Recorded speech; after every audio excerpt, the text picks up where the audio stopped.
امام بخاری کا نام سنا ہے نا؟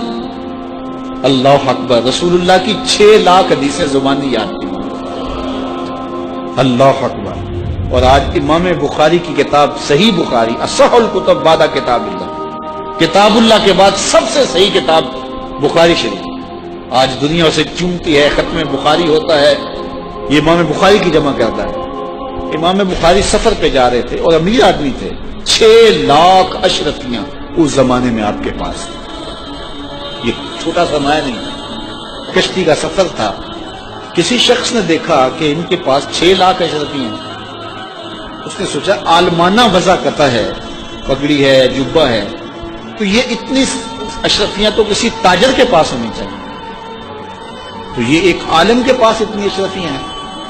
تو اس نے کہا کہ چلو ایک طریقہ ہاتھ آ گیا، میں ذرا کوئی ہیلا کرتا ہوں اور یہ پیسے میں خود حاصل کر لوں۔ تو اس نے شور مچا دیا کہ میری 6 لاکھ اشرفیاں چوری ہو گئی،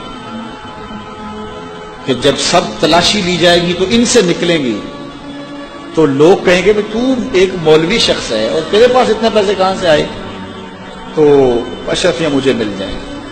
تو جب تلاشی شروع ہوئی تو امام بخاری کی تلاشی لی گئی تو ایک اشرفی بھی نہیں نکلی، کچھ بھی نہیں نکلا، سارا سامان ٹٹولا گیا، کچھ نہیں نکلا۔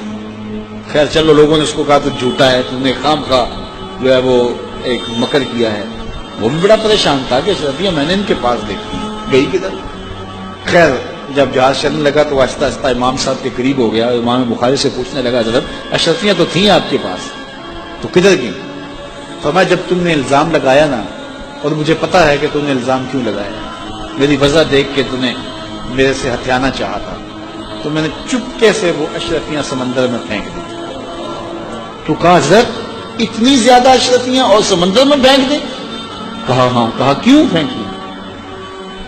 تو حضرت امام بخاری فرمانے لگے کہ اگرچہ وہ اشرفیاں میری تھیں، میری ملک تھی، اور تو نے اگرچہ یہ شور کیا تھا لیکن ایسے مجھ سے لے بھی نہیں سکتا تھا، لیکن ہو سکتا تھا کہ کوئی ایسا فیصلہ ہو جاتا اور اشرفیاں مجھے تجھے دینا پڑتی، یا کوئی آدھی آدھی کر لیتے یا کچھ ہوتا، تو اب میری وجہ عالمانہ ہے اور میرے اوپر لگ جاتا الزام چوری کا، اگرچہ میں چور نہیں ہوں لیکن لگتا تو الزام، قیامت تک لوگ میری حدیثیں قبول نہ کرتے کہ اس پہ تو چوری کا الزام ہے۔ تو کہا میں نے اپنے کام کو محفوظ کرنے کے لیے اشرفیاں قربان کر دی، اتنی اشرفیاں صرف اپنے کردار کو بچانے کے لیے، اور ہم ٹگے کے لیے، چائے کی پیالی کے لیے دین بیچ دیتے ہیں، اور پھر کہتے ہیں آج علماء کی قدر کیوں نہیں ہے؟ میاں قدر ہم نے خود بیچی ہے، ایک ہی چیز ہے، یا پیسے لے لیں گے یا قدر لے لیں گے۔